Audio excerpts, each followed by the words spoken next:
Hi everyone, I'm Jack the Rambling Raconteur, and I hope that you're doing well. I'd like to share a few thoughts on Pnin by Vladimir Nabokov, one of his earliest novels in English, published in the 1950s, and a book that is well worth rereading, as I did. It is not Nabokov's greatest display of linguistic virtuosity. It is not on the level of Lolita or The Gift or Ada. But it is perhaps one of his most humane novels. There is a quality to the character of Pnin, both as presented across the novel and presented across the narration, which there's two different things happening here in Pnin, reveal him to be one of the kindest and most genuine humans that I think Nabokov ever discussed in his novels. There is an incredibly comic quality to the book, and there's a comedy that Nabokov and his narrator are pushing us towards, but there's another comedy that's sort of actually happening. As always with Nabokov, there are ironies and subversions that abound.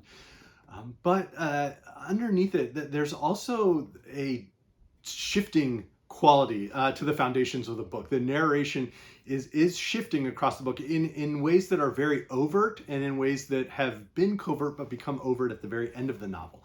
And so I think that sort of structural quality to me is really fascinating. It was something I really appreciated on this reread. So this video is going to abound with spoilers. If you've never read the book, I would encourage you to. Because I'm just going to get right into it. So we spend time with Timofey Pnin, who is a professor of Russian literature at Wayndale College, and we seem to be in we're ending in the 1950s, but it seems like we've perhaps spent some time in the 1940s. And we open up with Pnin famously missing his stop that he needs to get off at for a lecture, the guest lecture he's going to give. He is a professor. He is constantly befuddled by the reality surrounding him. We see that in his attempts to try and navigate his way through life via transportation at the beginning. The way that he communicates, Pnin utterly lacks Nabokov's intense, grasping mastery of the English language. Pnin does not possess that. And Nabokov is constantly sort of demonstrating that in different ways throughout the book. But those early chapters reveal a very comic character, someone that Nabokov's narrator is snickering at, trying to induce us to snicker at with him, of this man who's just struggling to get by. He constantly is struggling to find suitable housing at the college he lives at, and the sonic assaults that force him to continue moving and never quite finding a peaceful place to live at and work at. We see him as a teacher, and he's not a terrible teacher, and he's a very kind person, and it seems that his students appreciate him, but it's doubtful they learn anything from him. And so we see all these qualities, these comic qualities, but then Nabokov takes us in a very different direction. So Pnin starts to be revealed as the book progresses as someone who is far more human than we've been led on to realize. And so we start to learn about his past with his ex-wife, Liza, and her son, not his, but her son from a different husband, Victor. And the relationship between Pnin and Victor is fascinating because of how it reveals this effort and this earnest kindness behind Pnin to help care for a young man who he doesn't actually have any relation to. He doesn't have any, this is not his son. This is not even his stepson. The son was born after his divorce.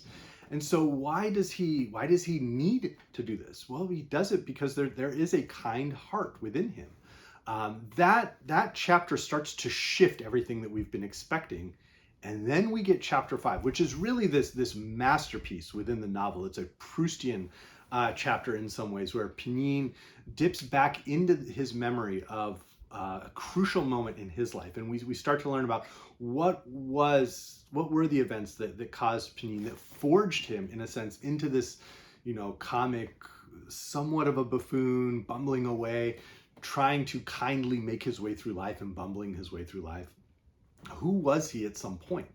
And then Nabokov takes us, having taken us through the comedy, to reveal the humanity in Pnin, reveal this really kind heart, and then what was the crucible that forged that character? Then he dips back into comedy with this enormous set piece dinner party that's hilarious, and subverts all of that then in the final chapter as the narrator is revealed, and the narrator contradicts, as with Nabokov in Pale Fire or in Lolita or elsewhere. we suddenly realize everything we've read could be taken from a different perspective. We have to reevaluate all of those thoughts we had. So the number of different books and styles that Nabokov compresses into 190 pages is masterful. I think there are readers who struggle with those aspects of the story, though, because Nabokov is constantly shifting gears. He's taking us in one direction, then he's pivoting in another, and then he's going back in that direction that, we're back on the highway we thought we knew, and then it's like, wait a second, you got to turn around and run back. We, like Pnin at the beginning, are lost as readers and have to, in a sense, discover the truth of the novel for ourselves. So it is one to read or reread. I do want to just read a few passages that reveal some of the different registers within the book.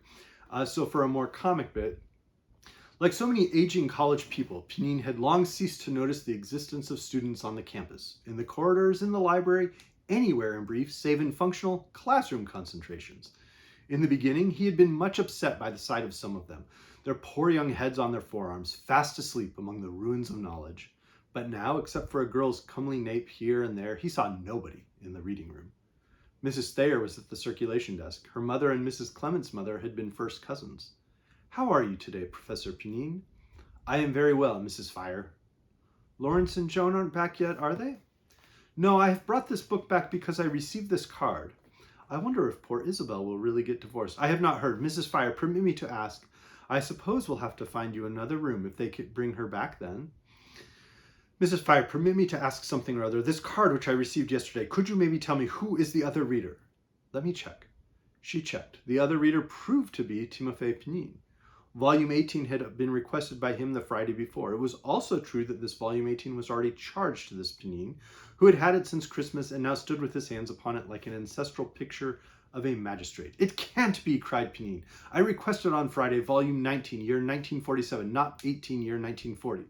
But look, you wrote volume 18. Anyway, 19 is still being processed. Are you keeping this? 18, 19, muttered Pnin. There is not great difference. I put the year correctly. That is important. Yes, I still need 18. And send it to me a more efficient card when 19 available. Growling a little, he took the unwieldy, abashed book to his favorite alcove and laid it down there, wrapped in his muffler. And so we have there the little details, the fact that Pnin refers to Mrs. Thayer as Mrs. Fire. She refers to Lawrence and Joan, who he's rooming with. He refers to Joan as John. And there are all these little details throughout the book where Nabokov sort of prods this professorial character who cannot be him because Nabokov does not make those mistakes. However, there are multiple opportunities for the jokes. There's a great joke about football where he asks for a football and he receives a North American style football of the brown shape. And he goes, I do not want an egg or a torpedo. And he makes a spherical shape and they give him a soccer ball because everywhere else outside the US, that's football. But there's that joke in the 1950s. And, the hand egg joke is still a one that has prominence now in the 2020s. At one point, he wants to give a housewarming party, but with his idiom, his grasp of the idiom, he refers to it as a house heating party. And so there are plenty of those moments. But as I had mentioned, the really fascinating part is in chapter 5, where Nabokov shifts into this totally different register of writing that he's had across the book. What had seemed this comedy of manners and this light prodding satire from Evelyn Waugh or some other writer suddenly becomes incredibly modernist. The language ramps up. It's clear Nabokov himself is interested in the fascinations of being able to now push out, not just in terms of style, but also in terms of the language itself, and formal style. And so we get these beautiful passages of description around Pnin spending this time at this sort of country cottage. But we also get this fascinating Proustian zip back through time to this crucial memory for him. And so as an example of the language, a horsefly applied itself, blind fool, to Pnin's bald head and was stunned by a smack of his meaty palm. From a smaller boulder than the one upon which Chateau was perched, Pnin gingerly stepped down into the brown and blue water. He noticed he still had his wristwatch, removed it, and left it inside one of his rubbers. Slowly swinging his tanned shoulders, Pnin waded forth, the loopy shadows of leaves shivering and slipping down his broad back. He stopped, and breaking the glitter and shade around him, moistened his inclined head, rubbed his nape with wet hands, soused in turn each armpit, and then joining both palms, glided into the water, his dignified breaststroke sending off ripples on either side. Around the natural basin, Pnin swam in state. He swam with a rhythmical splutter, half gurgle, half puff. Rhythmically, he opened his legs and widened them out at the knees while flexing and straightening out his arms like a giant frog. After 2 minutes of this, he waded out and sat on the boulder to dry. Then he put on his cross, his wristwatch, his rubbers, and his bathrobe. And we're told in this same chapter about his skill at croquet. And so this man who has seemed almost barely capable of making it through life without being harmed in some way, and just bumbling from one accident or mistake to another, is suddenly described swimming with such beautiful language. He's described as very successful at croquet. And so we start to see that things are shifting here. And that continues as Pnin is forced to start thinking through other things. So he's reminded of someone, and then he hears hears a single name, and it sends him back in time. Pnin told Madame Polyansky he would follow her in a minute, and after she had gone, he continued to sit in the first dusk of the arbor, his hands clasped on the croquet mallet he still held. 2 kerosene lamps cozily illuminated the porch of the country house.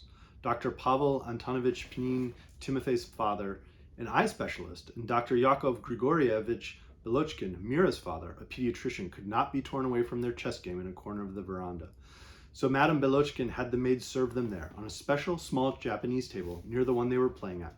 Their glasses of tea in silver holders, the curd and whey with black bread, the garden strawberries, zemlyankia, and the other cultivated species, klubnika, hot boys, or green strawberries, and the radiant golden jams and the various biscuits, wafers, pretzels, zwiebaks.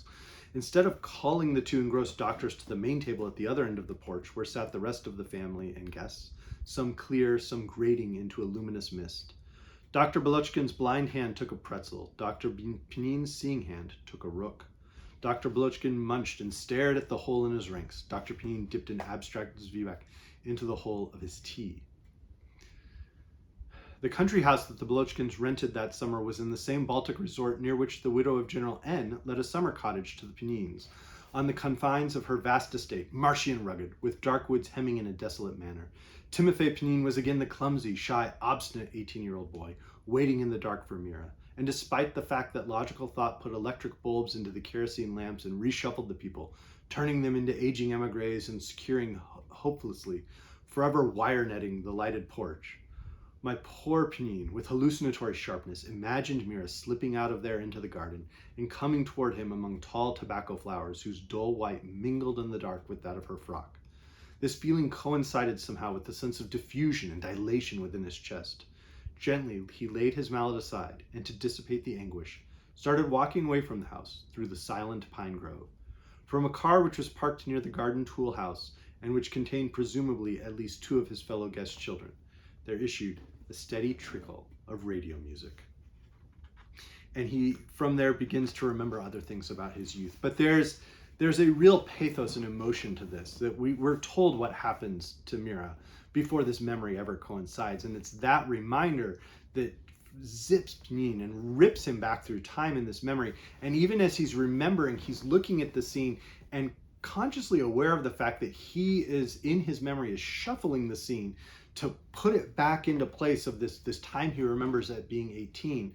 And there's a desperation to it and a beauty to it underneath that. And it's honestly some of the finest prose that Nabokov ever writes. Some of the most kind and loving prose Nabokov ever writes is in chapter 5, where Pnin, this character we've spent 100 pages sort of, as the butt of our jokes, is suddenly revealed to be this man who once loved someone passionately and who has felt and suffered a real loss that has stayed with him through his entire life. And that suddenly starts to shift our perception of, well, why would he be kind to Victor? Because he's a man who's known loss, and he sees for Victor this chance to have some connection, not even with the woman he loved, but with just a woman he spent some time with and did love in a different way. Not nearly as much, though, as he had loved Mira, who was lost to him. There's a Dantean quality to chapter 5 that really works marvelously. Chapter 6 returns us to Pnin the joke, and here it becomes a far more tragicomic character. We have now that we respect Pnin, we've seen who he was as a young man, who he could have been as someone who could be in love, and not just as this kindly old man or this shuffling, bumbling man. We suddenly are subverted because we see his party and we see how other people sort of just mock him. There's a fear that no one will show up to the party, but then everyone shows up. There's a series of sort of James Joyce, Thomas Pynchon type jokes, Nabokov slotting neatly between those two writers, where there's Professor Wynne or Professor Veen, but he thinks of him as Tim Wynne or Twin, and that there are two versions of this man, this professor of ornithology, and so he wants to invite one or the other and hopefully set one of them in his memory clearly. There are jokes abounding, but underneath it all is this reality that the Pnin from the beginning, who is sort of this pathetic figure, is how so many other people view him, and how his own school views him, and that he doesn't have much of a future here. He's not going to become a tenured professor. And then the final chapter subverts all of that, because we're revealed that it was clear there was a narrator, and suddenly we have about 20 pages from that narrator, who suggests that there's different things going on. Pnin's relationship with Eliza is called into question, but not Victor. Pnin's struggles at the college are called into question. It is revealed that there are people who at the college, as Pnin has left, are still mocking him in that way, and that the whole thing could be narrated by one of them even. And so all of that is happening, but I think as much as Nabokov wants to play with that formal structure and give it this Joycean ellipse of the narrator, the final story told to the narrator is the first story we're told at the beginning of the novel. I think any reader who's reading it senses with the way Nabokov's register changes as a writer that chapter 5 is the crucial chapter. It's the one that suddenly stabs deep into the heart of this character and lets us see who he was and who he could have been. So that's the part of the novel that I return to and that I know I'll reread in the future. But let me know what you think of this book, if you are a fan, if you're not a fan. As I said, there are a lot of ways in which Pnin is an explicit response to what Nabokov was doing with Lolita. The character of Pnin is sort of this antithesis of Humbert Humbert. He lacks Humbert Humbert's facility with the English language. He is not this malicious, monstrous character who is out to take everything he can and seize things and manipulate situations. Pnin can't manipulate anything, and is in fact the one who is constantly being manipulated. His relationships, whether they're with Victor or Liza, or even the little glimpse we have of his relationship with Mira, do not seem to be selfish relationships. Even his relationships with faculty do not seem to be selfish relationships, whereas Humbert, every relationship is a selfish relationship about what he can squeeze out of that relationship in the most monstrous way possible with Dolores, but with other characters as well. Another quality is that Pnin is explicitly narrated throughout most of the book. The character of Pnin is narrated from someone else. There is a first-person narrator in chapter 7, but that's not Pnin. Whereas with Humbert, it is his narration carrying the narrative throughout the story, despite the sort of preface and foreword that introduce the novel that Humbert will narrate. That first and third person narration is opposed. So I would say those are. I think there's a very clear sense in which Pnin is this antithesis to Humbert. Humbert, he represents, even in the descriptions, Pnin is described on the very first page as this bald man. He has a strong chest, but he's a bald man. He doesn't dress particularly well. He's stout. He's not particularly tall. Whereas Humbert describes himself as this, middle-aged Adonai. So there are those qualities. But I would add that the Nabokov of speak memory is crucial, both for the character of Pnin and for the narrator, Vladimir, who's there in chapter 7. But there are aspects I think that our draw on Pnin is not Nabokov himself explicitly, but there are qualities about Pnin, particularly his past and his parentage in Imperial Russia, that echo across the character of Pnin. Also very different is The Gift. This was Nabokov's final novel that he wrote in the Russian language and then helped oversee a translation to.